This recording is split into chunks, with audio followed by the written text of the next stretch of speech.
أخيرا قاعدة في روقان ومن غير دوشة العيال، وعملت الأكل وكمان الحك في الشغل. ماما ايه الروقان اللي انت فيه ده؟ يا سلام. طب انت هتعملي اكل ايه؟ ده لسه بقول. ده زي كل يوم عاملة مكرونة وبطاطس. مش المفروض يتاكل معاه بنات؟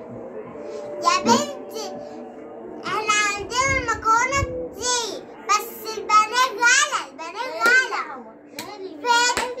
انسي اللي فات قوي، انسيه. ماشي.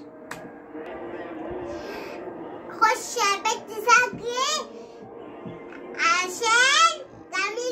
عشان هتاكلي ومش تاكليش، وهتخشي تذاكري احلى. وانت بعمل كل حاجة، كل ما اقولك على حاجة تقعدي تقوليلي خشي ذاكري خشي ذاكري.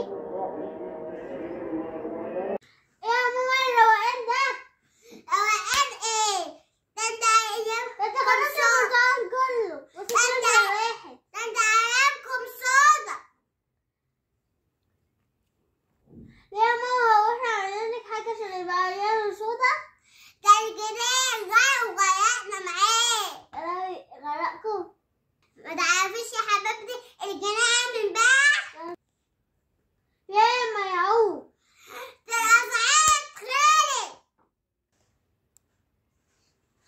ده مش حاجة معروفة.